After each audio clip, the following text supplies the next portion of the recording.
My name is Faizi. My name is Faizi Ismail, and I'm a UCU member. I teach at Goldsmiths, and we are about to go on strike in a couple of weeks over 52 proposed redundancies at Goldsmiths and the degradation of our working conditions. You might know that UCU has balloted for strike action over pensions, pay and working conditions over the past 2.5 weeks, and we got quite a strong showing in favor. So I'm very pleased to be chairing this session on climate crisis, austerity and a global working class.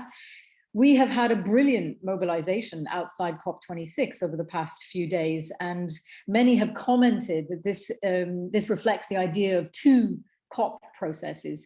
One, in fact, that has shown real leadership in pressuring the so-called leaders to act, and the other, frankly, incapable of talking anything but blah, blah, blah, unless they actually consider the causes of the crisis and are willing to consider a complete reorganization of the economy and of production, how we produce things.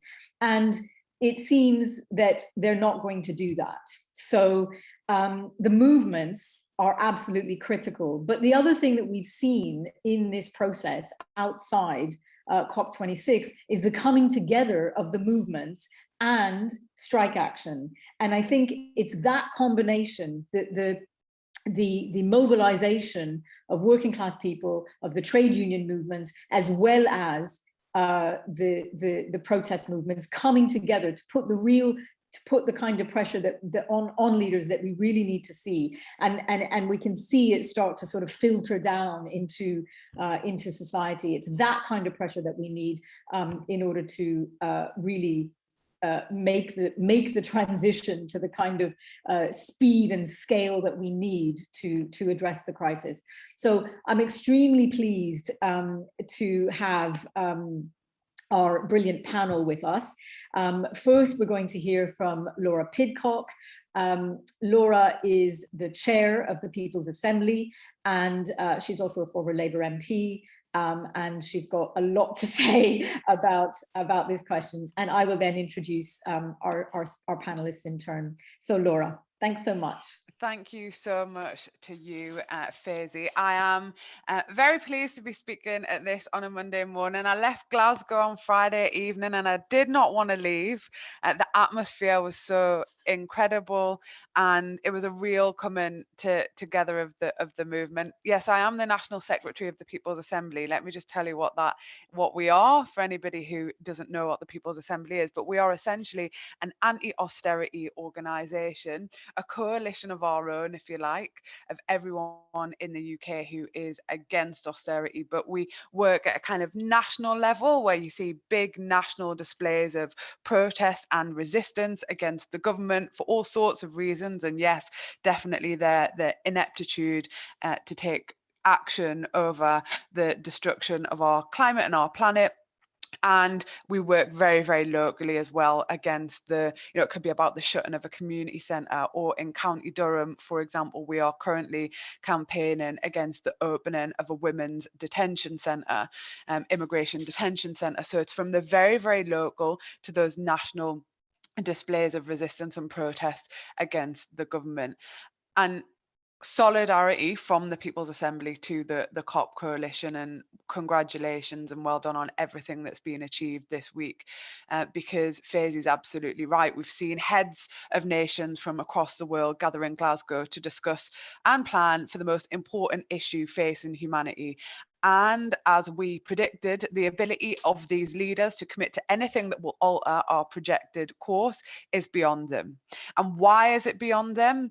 It's beyond them because they are, in the main, in the majority, committed to an economic system which is destructive at its heart. The capitalist system, of course, as we all know, is destructive. It is destructive. It's built on exploitation and leads to destruction, whether that's destruction of local systems, the withdrawing of money from the public sector to the private sector, the huge inequality that we see globally, destruction is at its heart.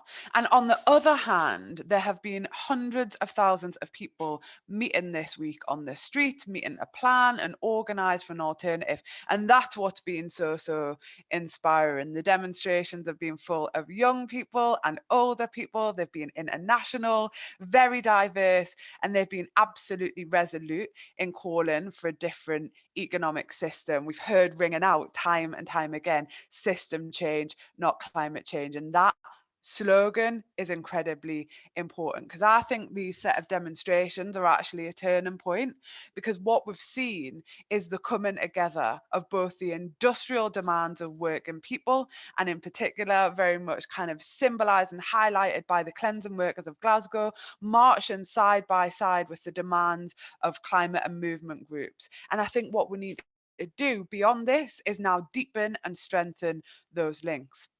So those that want no change are happy to carry on down the path of environmental catastrophe. They would love nothing more than our movement to be fractured, to be fighting for our own group's demands, to reduce this fight down to individual moral worth and fighting for individual actions that somehow just kind of hopefully add up to the cumulative change necessary.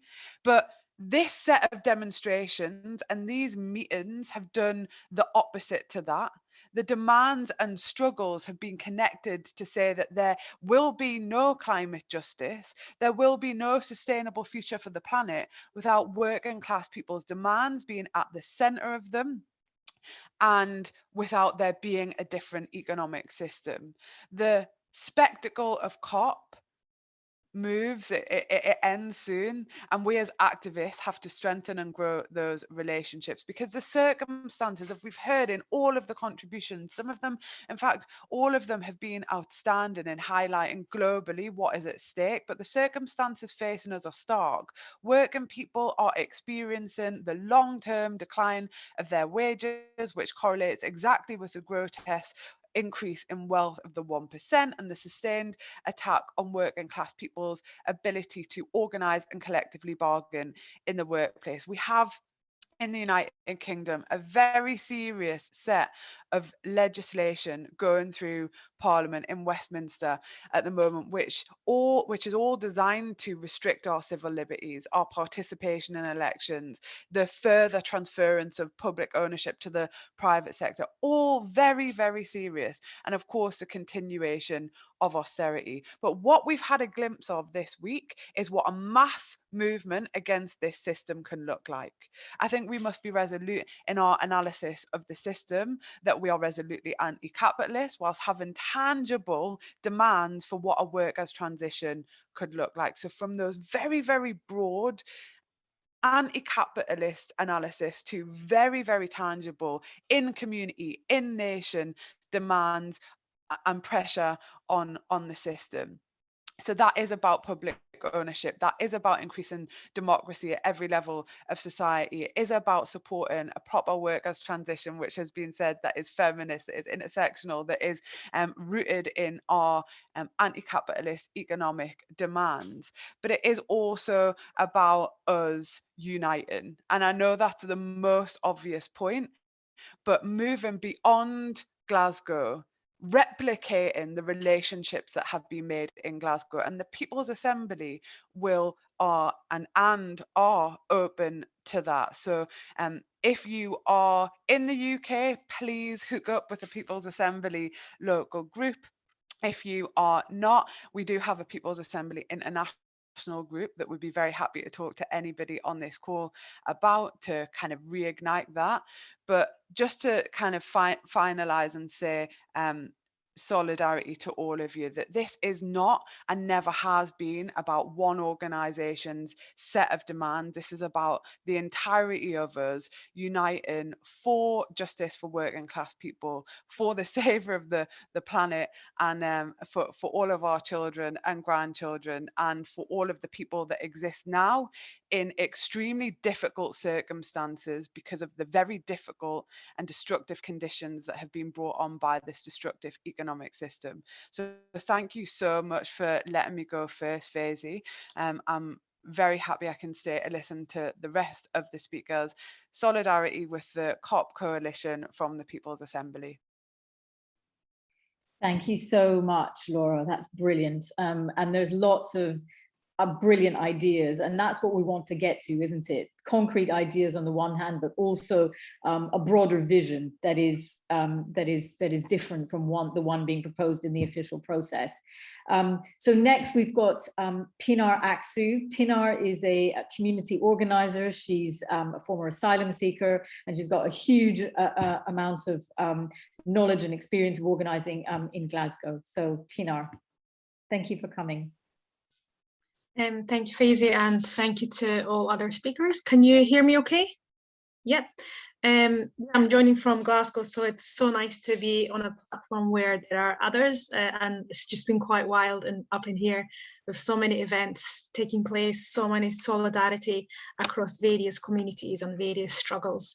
I wanted to talk about the experiences of migrants and refugees at the moment, and how we need to connect all the struggles together to fight for a just and fair system. As you might know, the last few years has been very difficult for the asylum seeking and the refugee community, especially in Glasgow and across UK. People have been moved into hotel accommodations from their houses when they were first dispersed by the Home Office, and unfortunately we have seen deaths in these hotel accommodations, and these accommodations again are privatized, are given to private companies by the Home Office. So at the moment it's the Mayor's company that has the contract from Home Office. Previously it was the Circle, and with campaigning from various communities that had changed. And unfortunately, in the last few years, we have seen people passing away while they were staying in the hotel accommodation. And we've recently seen that, I think it was yesterday, we've seen that somebody was chased by the police, and as a result, they were hit and they passed away. And they were running away because they were in the news. It said that they were illegally working. I mean, this is a term that we are seeing constantly in the news, that illegal migrants, illegal asylum seekers coming over here, taking our jobs. And these are the sentences and politics that is used by the current government to divide the communities, to blame their faults, to blame their failures on the others, and othering their failures by saying that these are the faults by asylum seekers and refugees. And it's a very typical method used to not accept their failures, to say that, you know, all the problems we have at the moment with austerity, with the failure of managing the pandemic, is caused by the government. However, it's very easy to blame this on others. And unfortunately, when people do arrive here, when people are in the asylum process, they are actually not allowed to work. So there is a huge campaign right now called Lift the Ban campaign, which is arguing for people to have the right to work after 6 months when they come to the country as an asylum seeker. And we feel that in my work at Maryhill Integration Network, we feel that this, if you allow people to work, it's a step for people to have their liberation, for people to have their freedom, for people to support themselves, for people to actually live a life rather than depending on charities, rather than depending on the so less asylum support that people already get, which is just less than £40 a week. And we feel that it's a way of dehumanizing someone. It's a way of taking someone's freedom away from their hands by allowing people to be dependent on the government support for a long term. And when people are seeking asylum, it could be up to 10 years or 15 years that you might get your papers. So imagine during that process, you're not allowed to work, you're not allowed to fulfill your skill, and you are just dependent on the government. And these are the same governments who are at the moment in Glasgow sitting and making decisions and talking about our future when it comes to climate change and climate justice. And one of the arguments that we put forward is that when we talk about climate change and climate justice, we also need to talk about migrant justice, racial justice, refugee justice, because a lot of the time, as I said, the people who are making decisions are also putting up the borders and the walls within Europe and across the world. And we need to start talking about actually the protection people might need in the future as a result of moving because of climate crisis. What sort of protection might people have? Are they going to be called climate refugees, climate migrants, climate asylum seekers? I think these are the fears that we need to start talking about, and start pushing governments to have that protection in place, and not think about it when time comes, then for governments to start worrying about it. And yeah, we've just had the amazing march over the weekend. It was amazing to see the various communities, the Indigenous community, the Sudanese community, the migrant community, the asylum, the refugee community, and the trade union community, the faith community. And I think that's what we need at the moment, for each other's struggles to support each other, and to unite, to come together, because the right-wing governments across the world is rising. And it is now time, I think, for the working class, for various struggles to come together to oppose the decisions that are imposed on us as citizens and as the working class, to make the changes that we want to see. So just to say again, it would be amazing if you're a trade union or if you're involved in various organizations or campaigns, to support the Lift the Ban campaign, to say that we do support to give people have the right to work, and to say that we oppose the new Borders and Nationality Bill. This is which we call as the anti-refugee bill, because if it's implemented, I think it's going to be the worst thing that we have ever seen. It's one of the racist bills that I have ever come across. It's going to put people in offshore. They're discussing about having offshore asylum centres. An example which is proudly taken from the Australian example, which should not be the case. An example where they are openly going to detain people, where they're openly going to oppress people, where they're openly going to detect young minors to see what age they are by using the age assessment that Prita Patel was talking about. So yeah, I would urge everybody to write to their MPs and to campaign in solidarity with the various struggles we are facing at the moment, because I think there was a saying that says, if not us, then who? And if not now, then when? And that's when we need to all unite together to say no to the government's austerity and to their oppression on a daily basis. So I'll end here, and I'll just send my solidarity to everyone in this call and everyone in our communities. Thank you. Pinar, that's brilliant. Thank you so much. I mean, the question of migrants is a massively important topic in the here and now, as you've described, but also as the climate crisis gets worse, we are going to, these issues are going to become much more in the forefront. And so if we don't actually start to fight back on these bills and the imposition of what this government is trying to do, then we're going to be in an even more difficult position when we are in a position where we have to open our borders. That will be the only sane and decent, humane thing to do. So thank you so much for raising all those issues. So next we have Katie Clark. Katie's a member of the Scottish Parliament for the West of Scotland, and she has been involved for many years on trade union issues, equalities, human rights, and everything. Thank you so much, Katie, for coming. Thank you, and it's a pleasure to be here in solidarity to all who are taking action and are campaigning over this fortnight to demand the kind of system change that is going to be necessary if we're going to address the climate challenge. And as you say, I have been involved, I've been involved with the People's Assembly for many years. I was there at the beginning.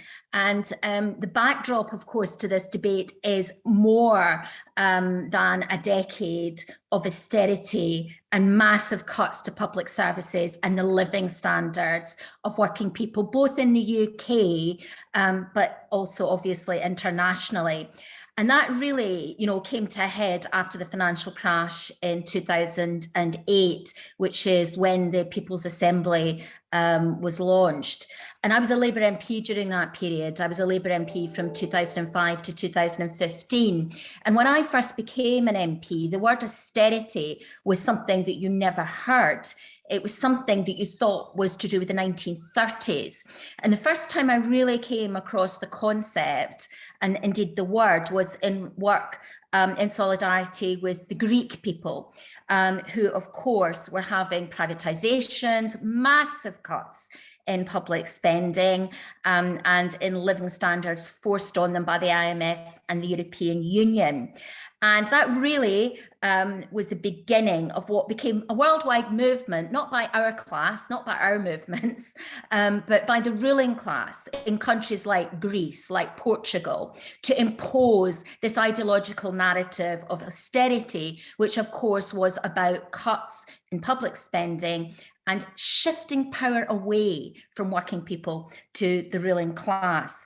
So what we've seen, and what we've really seen since the financial crisis in 2008 and 2009, is the whole concept of austerity becoming mainstream, with absolutely vicious attacks on the living standards of working communities, on our public services and on welfare benefits and pensions. And the argument that was put forward at the time that it was necessary to have these cuts to bring down the deficit. And what they argued was that these cuts would stimulate growth. Well, we know, of course, that the deficit wasn't reduced and growth wasn't stimulated. But what we did see was a massive, attack on working people. And that was ideological. And I think we're facing a very similar situation now as we come out of the pandemic, because obviously, yet again, we've got absolutely massive debt that's been created as a result of the crisis that we've been through. And the project now, yet again, is about saying, well, it's working people that should pay the price for that. And all of that is relevant to what's happening in Glasgow this fortnight. And all of that is relevant to the debate about how we achieve net zero and how we stop a climate catastrophe that would damage the whole of humanity. Because, as is being said repeatedly, the current system cannot deliver. In the same way that when the pandemic hit, multinational companies couldn't provide the answers. It required the state to step in. It required the state to step in with policies such as furlough.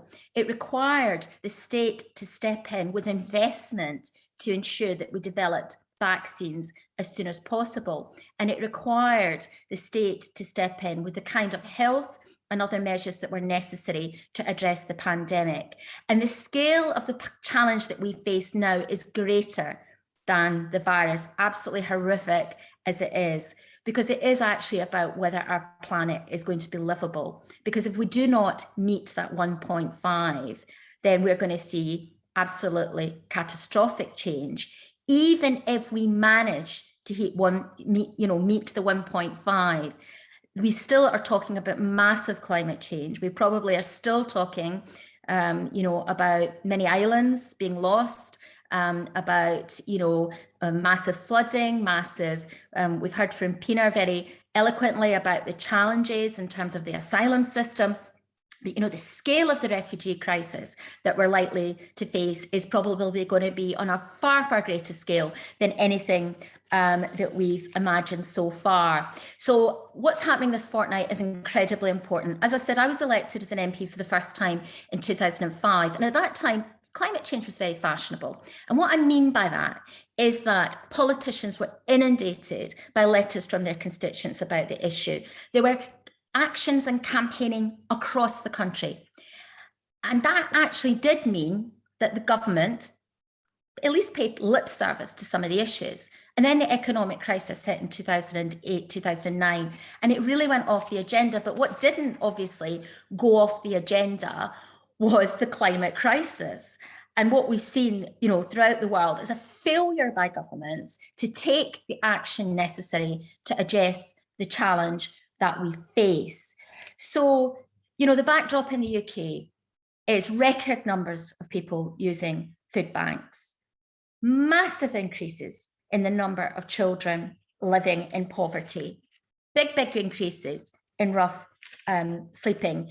And of course, over the last 10 years and more, we've seen absolutely colossal cuts in public spending for councils, both in Scotland, but also south of the border. And the IPPR think tank estimates that already more than 130,000 people have lost their lives as a direct result of austerity.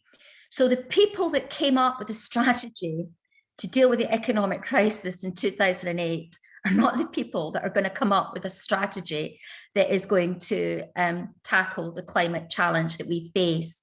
And I think what's coming through very, very strongly from this meeting, and indeed the other events that are being arranged, is that these are twin challenges, that we will not be able to address the climate challenge with the current economic system, and that to make our planet livable for the future, we do not just need to deliver climate justice, but we need to deliver social justice, and that we've got to tackle these challenges together. So we need investment. We need to recognise that in order to learn from what we've been through, in order to rebuild the communities where people live, in order to actually challenge climate change, we need to recognise that it's the richest who are the biggest polluters. It's the biggest international companies who are the largest driver of the rises in temperatures that we're seeing.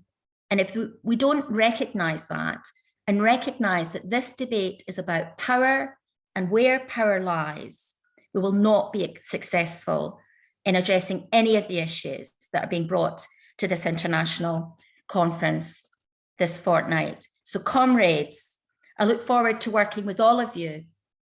I look forward to building the kind of movements that we need, not just in this country, but internationally, to put these arguments center stage and to demand the system change and the economic changes that are necessary, not just to address the climate challenge, but also to address the climate challenge and the economic challenges that are created by inequality, which frankly, unless we actually do address that, it's going to be yet again warm words at this conference that are not delivered. Thank you, comrades. Thank you so much, Katie, for those very powerful words.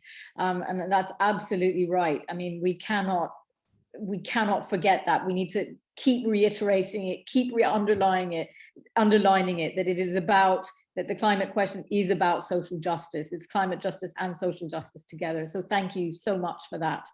And finally on our panel, we've got Jonathan Shafi, who is a Glasgow-based socialist and anti-war activist. Jonathan, thank you so much for coming. Yeah, thanks, Faisie. I'm not going to speak for long because I think the previous speeches have really outlined all of the key issues. I suppose I just want to put a little bit of focus on the Scottish dimension in particular, and on how we might take forward campaigning around these questions, because I noticed a couple of days ago a collection of NGOs gave the Scottish Government an award. They called it the Ray of the Day Award, in which they were congratulating the Scottish Government on aspects of its climate policy. And I have to say that I think that was misjudged, and I want to quickly explain why, and then conclude with some points which might take up some campaigning focus. The first thing is to say is that the climate question, and as we've heard already, the questions of living standards, of austerity and so on are tightly intertwined. There's no greater example than a national energy company that I can think of in policy terms that binds these questions together. The question of fuel poverty with the question of the environment.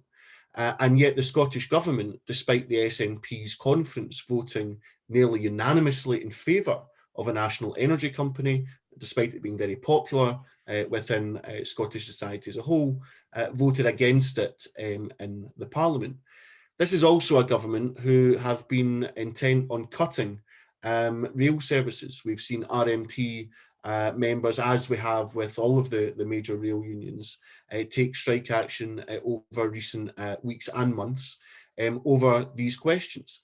And you can't be a government who claims to be on the side of not just the climate, but of workers, if you are cutting the very services that will lessen the burden on the use of cars on our roads. And not only that, we also have a situation where Scotland is renewable energy rich, and yet all of our national assets, our resources, our natural resources and so on, have been collected in to a portfolio worth about £3 billion, which will now be sold off to foreign investors. In other words, privatised. And this isn't just happening at a national level, it's also happening at a local level as well, where there is something that will be employed called a local green growth accelerator. Well, that sounds very good, but what it really means is it means it's a bonanza for private companies at the level of local councils who will come in and take on board all of the so-called green assets that we'll require at a local level. So throughout this whole process, we are seeing not just the kind of rhetoric around things like a well-being economy being shunned and pushed to the side, we are seeing the polar opposite being implemented through the form of privatisation. I also want to say that while there'll be various views about independence in this meeting and in all of the campaigns that we're involved in, one thing where there can be no debate is that the SNP's official policy for the prospectus for independence when it comes to things like a Green New Deal will not be on the cards for a very simple reason, which is that they are not in favour of arguing for an independent central bank. Now, if you don't have a central bank, I'm afraid you can't have things like a Green New Deal, and you can't have the level of intervention into the economy that will be required in order to steer it away from the worst excesses that we see around fossil fuels, around privatisation, around all these kinds of issues, if we're going to build a green and sustainable future. So there's lots more that I could say, but I suppose my point is that we must disavow ourselves of this idea that in Scotland we happen to be much better than anywhere else when it comes to these questions. In fact, in lots of areas, we lag behind even parts of mainstream Europe. And so therefore there's a need to campaign, there's an urgency to campaign, to do so in a way that brings together the struggles that we've seen over the last number of weeks around things like the cleansing strikers, for example, with these demands, with demands around climate change. It's worth pointing out that, you know, we've had environmentalists from Pakistan, we've had tenants unions, we've had all kinds of people from across the world go down and visit these picket lines, and also that the cleansing workers have been on the demonstrations around the question of climate. And I have to say that the demonstration on the Saturday was a fantastic display. It was a mass display of opposition to the kinds of policies that have got us to the position we're in around climate change. But really, it could have done with more trade union presence. But the fact that the cleansing workers were there, I think, was powerful. I think actually that's the start of how we can think about building, not just in an intellectual way, not in an abstract way, and not just in a way which is in a kind of like policy maze, but in a concrete way which is directly linked to people's everyday struggles around the question of these strikes and of climate change. And actually, you're going to need an organisation, we are going to need an organisation that can do that in Scotland.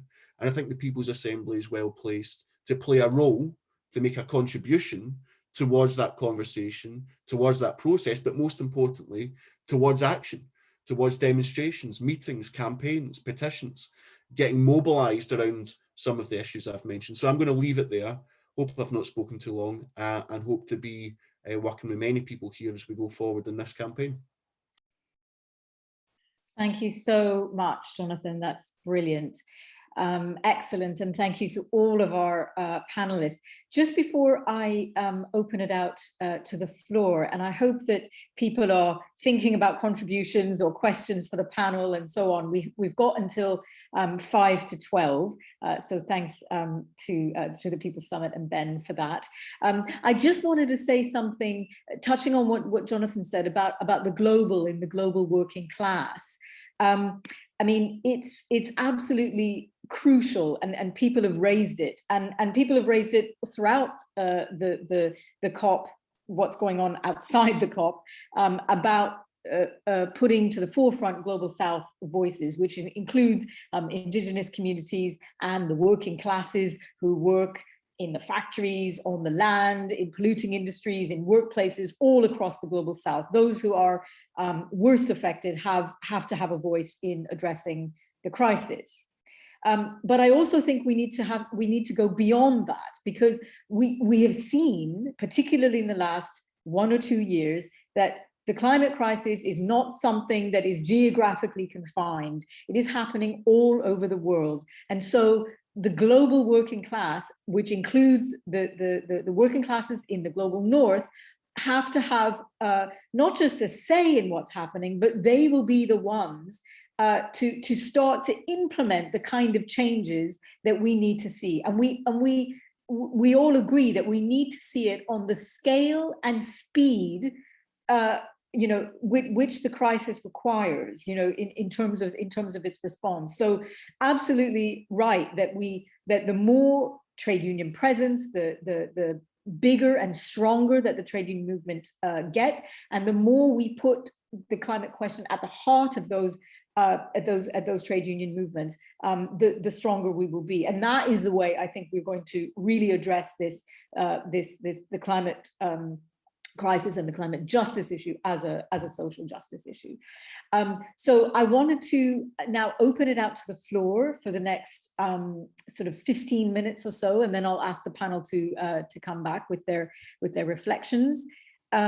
So yeah, questions, contributions, comments, welcome your thoughts.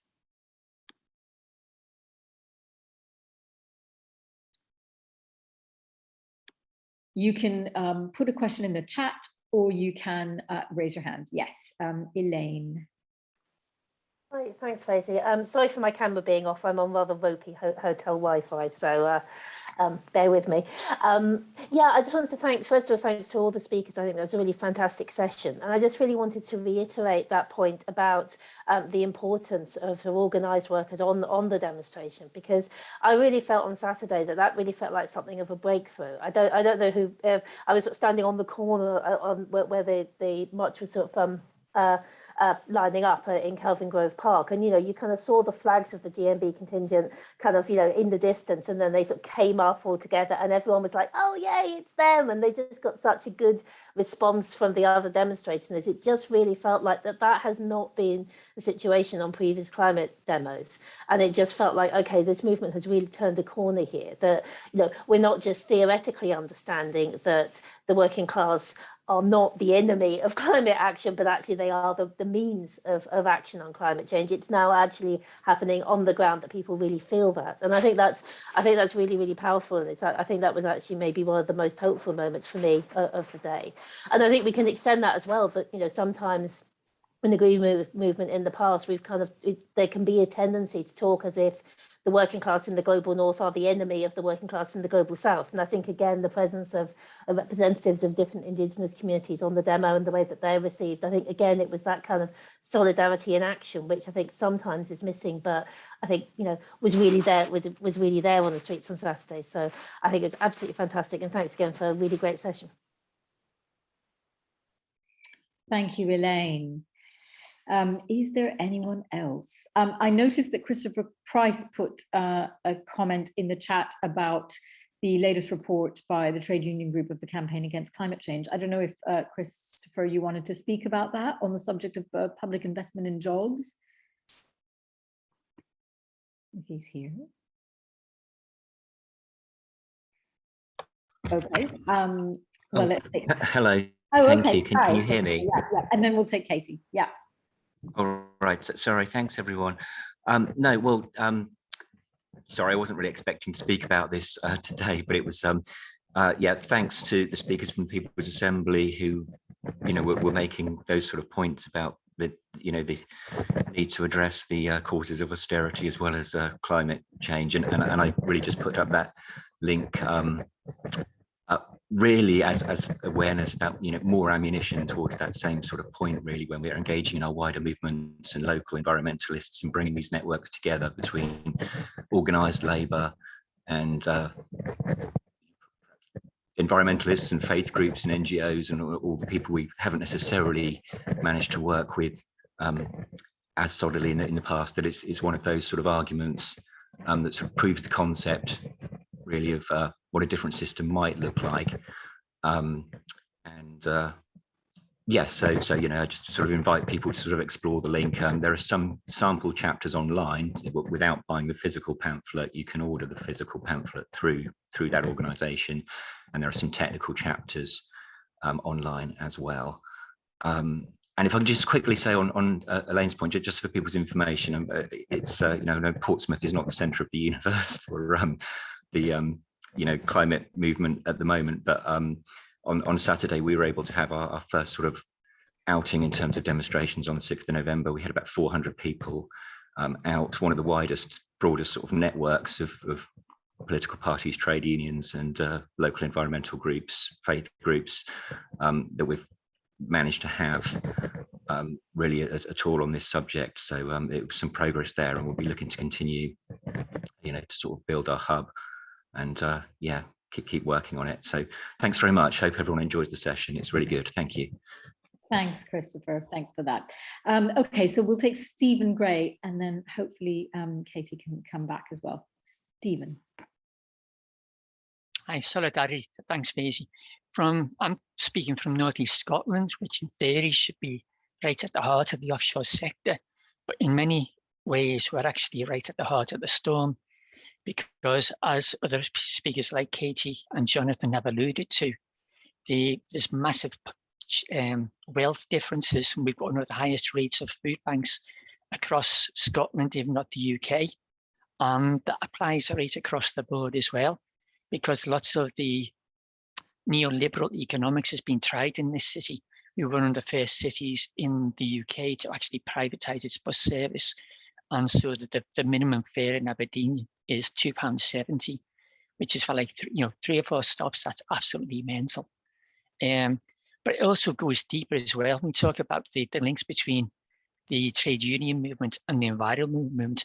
Coming from the northwest of England, where we had valleys cleared in the Pennines in Wales to make way for reservoirs, in the northeast of Scotland, 300,000 people rely on one river, which from a health and safety point of view, you think you just need one dodgy truck to go wrong and that's it. But because of the geology and the geography here, we're getting drier and drier summers.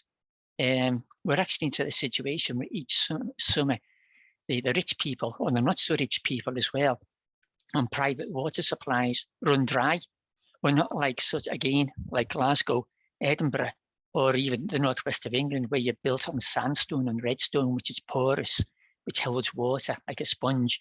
Granite is 150% impermeable. The water washes off, which gives us 2 problems. One, the water supply is dwindling. So when you see the nice green rocks in the summer and the water's not deep enough to play in, it's also not deep enough to supply all our water needs. And Scottish Water, although they're a Scottish government body, are behaving like a privatised body, so they're ignoring that risk.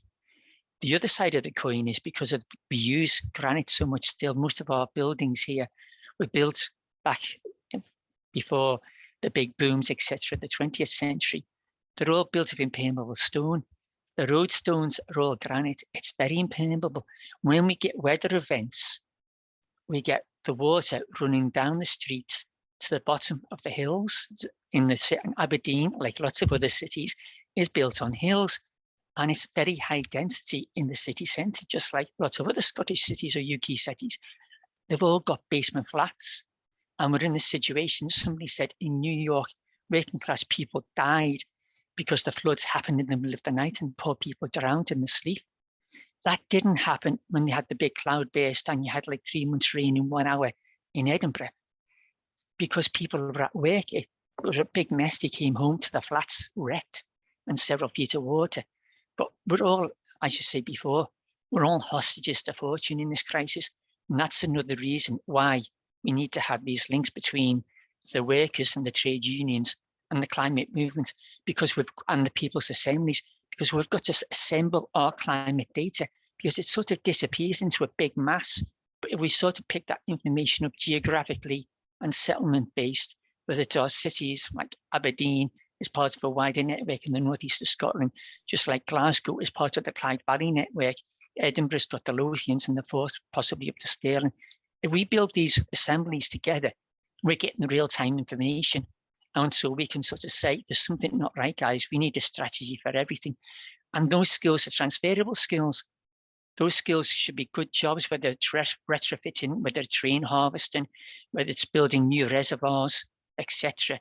But our climate crisis presents us for a societal reconstruction, which is actually a huge chance to democratize a society and get decent unionized paid jobs where we represent the real value of the services that the public sector provides and that other sectors provide as well, in terms of the trade associations and the trade unions.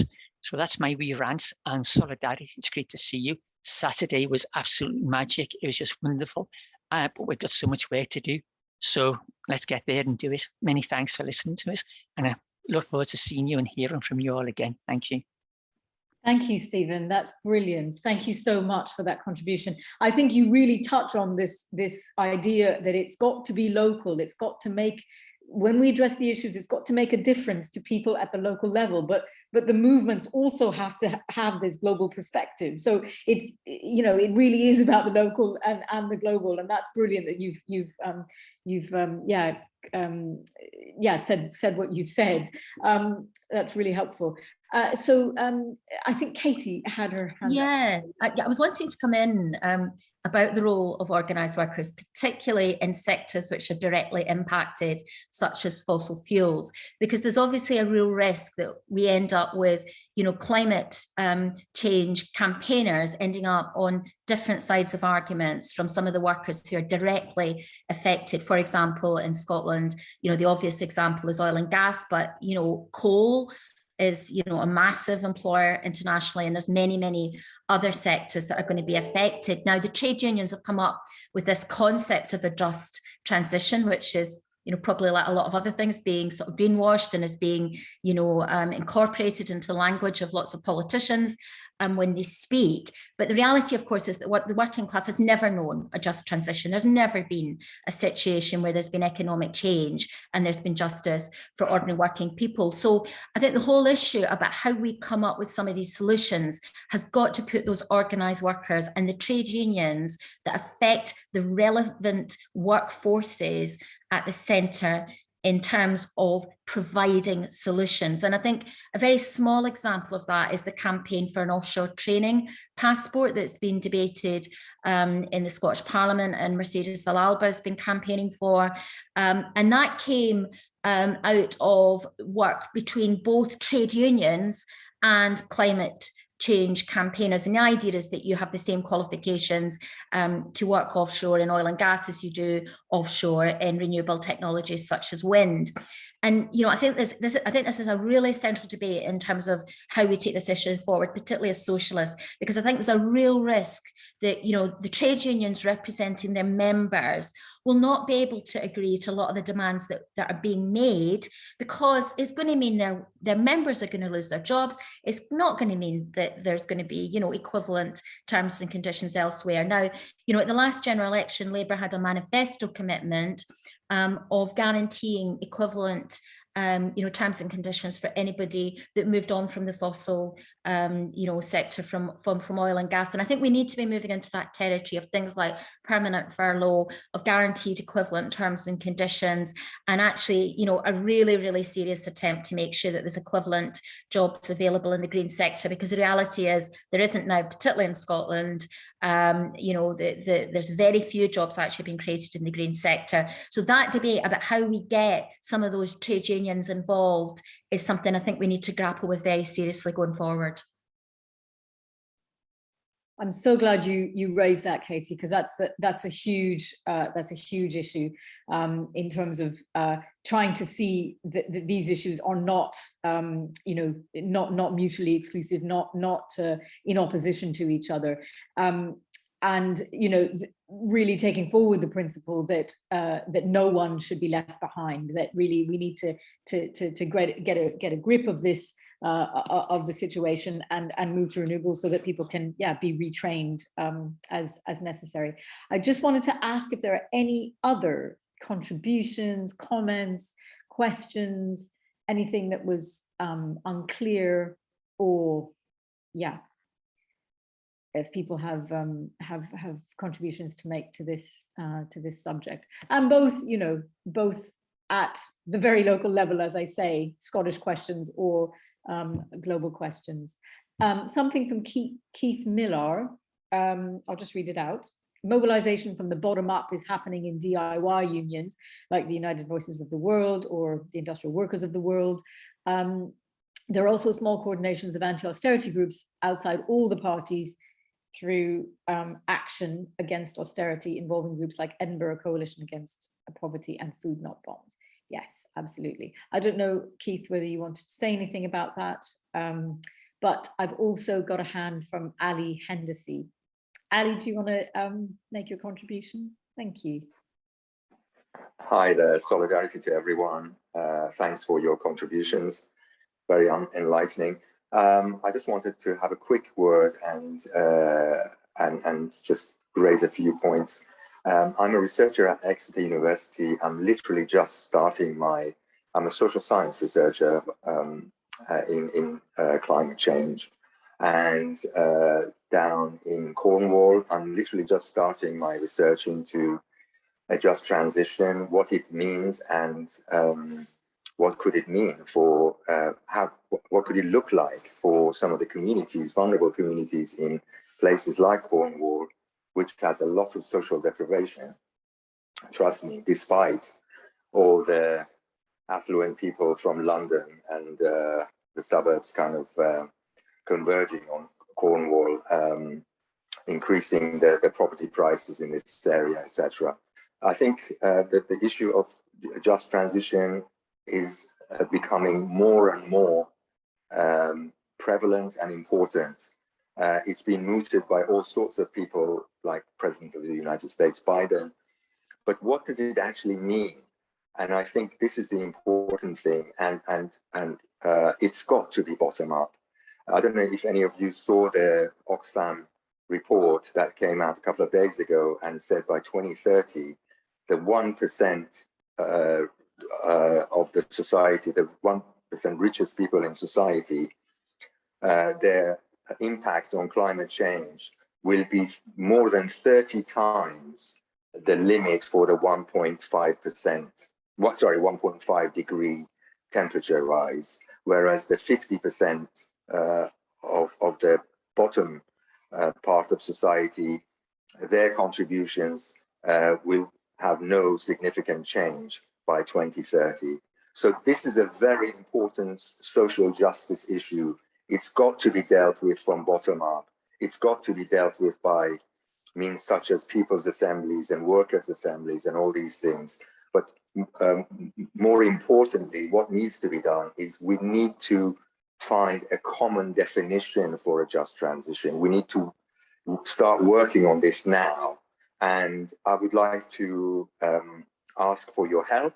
I'm going to put up my email address in chat. Anybody who is interested in any kind of collaboration on this research that I'm just starting, I would really appreciate any kind of input, even just a suggestion that go and speak to so-and-so or go and read such and such a source or whatever. Once again, solidarity to everyone, and thank you very much for putting this very important meeting on. Thanks a lot, Ali, and thanks for that statistic. I mean, it's clear that that kind of situation can't go on anymore in terms of, you know, every time Oxfam puts out a report, it becomes more and more shocking in terms of the inequality, in terms of the, you know, in terms of the output when you relate it to climate change. And simply we cannot go on in that same way. That has got to be addressed in a big way. I've got a question from a contribution from Anne Galpin. Anne. Sorry. Hello, everyone. I'm very late joining because I've only just heard about your event from Jill Eastland. I'm very glad she told me. I don't know if you've already discussed it, so I don't want to repeat if you have, but disabled people, 15% of the world's population, are among the most affected people and areas.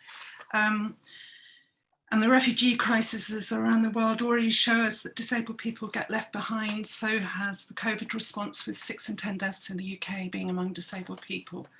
Article 11 of the UN Convention of the Rights of Persons with Disabilities or Disabled Persons is really important on this. It states that situations of risks and humanitarian emergencies, states parties should take all necessary, just proseeing it, all necessary measures to ensure the protection and safety of persons with disabilities.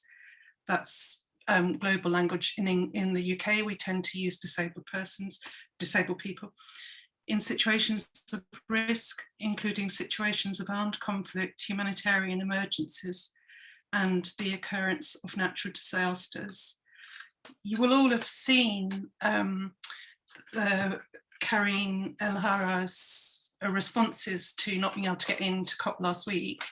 I think the most useful thing she did was to be able to highlight in her response that the importance of this article and the UNCRPD, because to my knowledge, there was only one sole event. If I've missed others, that's great, but Inclusion Scotland and McGill University and other and the Finland ambassador on, it's up to, they had one event on disability inclusive climate action rights and obligations on Friday in the Blue Zone.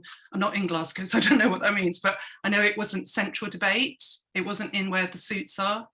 And I've got disabled photographers for my union, NUJ, saying that, I mean, their access is okay, but they are noticing that it's not very diverse in terms of visibly impaired colleagues there at the actual central debate. So, sorry, I'm nervous speaking because I probably repeated what some of you said. Oh, that's okay. But solidarity from Trade Union, TUC, Disabled Workers Committee.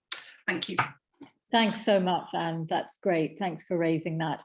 I just wanted to spend the last 5 minutes bringing in Pinar, Katie and Jonathan.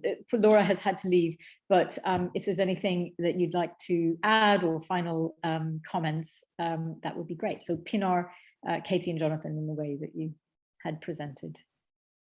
Thank you, Faizi. I think one of the key things that everyone is mentioning and repeating is about the solidarity and the importance that of mobilizing within our communities, and that is what we're seeing at the as part of the conference now. The idea of structuring and putting places into 3 different colours, and how actually the voices and the people who are impacted, especially those of the global south, are left out from the conversations. And that is what we are seeing and witnessing at the moment. And it's amazing that we have platforms like this for people to come and share knowledge and ideas, and we have platforms where the communities from the global south are able to directly share with the communities within Glasgow. However, it is very unfortunate that the voices who are going to be impacted and who are being impacted by the climate change are left out from the direct conversation, and and this is why it's important we continue this discussion after the COP26 conference, and we don't just leave it as it is, and we continue hearing and listening from each other. We continue to learn from each other and understand what we can do in our communities, locally, globally, and internationally, to provide solidarity amongst various struggles. And I think that's why it's important, whether there is a strike, that all movements need to go and provide solidarity, whether it's issues around refugee rights, all unions and various movements needs to be there out on the streets, because at the end of the day, it is the same right-wing government that's imposing all these austerities, all these oppression on our communities. So I'm just going to end here, and once again, solidarity to everyone, and let's continue the discussion and the fight back within our communities after the COP26 and after all the elite, the so-called elite people go back to their countries with their private jets. Yeah, thanks. Thank you so much, Pinar, and thanks for that contribution. Katie Clark. Yeah, I mean, I think the real risk is that we continue to just hear warm words and don't get the actions that are necessary. There have been commitments made at previous COP again and again and again that have not been delivered, and we can list them. Some of the promises being made this time are simply a rehash of previous commitments that have been made, although there are other commitments in relation, for example, to deforestation that are new and hopefully will be delivered. So I'm a member of the Scottish Parliament, and so that's something that I'm very aware of. In general, the language, the tone of the Scottish Parliament is left of centre. When you listen to people speaking from any political party about climate change, you couldn't really disagree with anything that any of them say, but it's not backed up by actions, and we keep missing our targets. And has been said already by Jonathan and others, we're not taking the actions that are necessary to actually deliver. Now, we've got the Campbell proposal, which is centre stage in terms of a new oil development that has been given the go-ahead by the UK government. Unless we put the trade unions affected at the centre of designing the solutions to the challenges we face, we are not going to be affected. And in the same way, unless we put the communities and the parts of the world and the individuals and the women and the girls and the communities that are going to be impacted at the centre of designing solutions, we're not going to be successful. Perhaps the most powerful contribution I've heard over the last week was from the former president of the Maldives. And of course, the Maldives is one of the countries, one of the islands that are going to be lost if we don't take really quite extreme action soon. He was he said in his speech that he spent more of it than half of his life in jail because he's been fighting for democracy. He became president. He held, you may remember, his cabinet underwater. Those islands and many, many other parts of the world, Bangladesh, there'll be people on this call that know the detail far better than myself, are going to be absolutely devastated unless we take action. And I think what we've got to say is, coming through, halfway through, more than halfway through this summit, I don't think we can have confidence that the relevant action is going to be taken. So our voices are going to have to become louder. We're going to have to make the links that we need to internationally to build the kind of movement that is so powerful that governments have to act. Thanks so much, Katie. Absolutely. And finally, we'll hear from Jonathan. Thanks, Jonathan.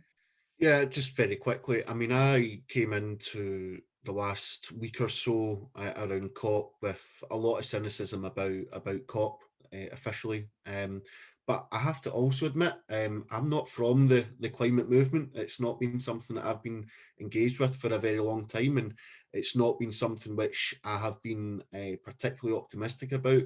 But that has changed. That has definitely changed. I think the school student strike, the demonstrations, the way in which people have managed to bring together the issues of the cleansing workers dispute and everything else, and all the important stuff around the global south and all the rest of it, I think has been really inspiring. And I think that, we've all come from different places, we've all got different levels of experience as well. But anything we can do to continue that conversation and that campaigning, I think is a real bonus for Scottish politics and for activism in Scotland.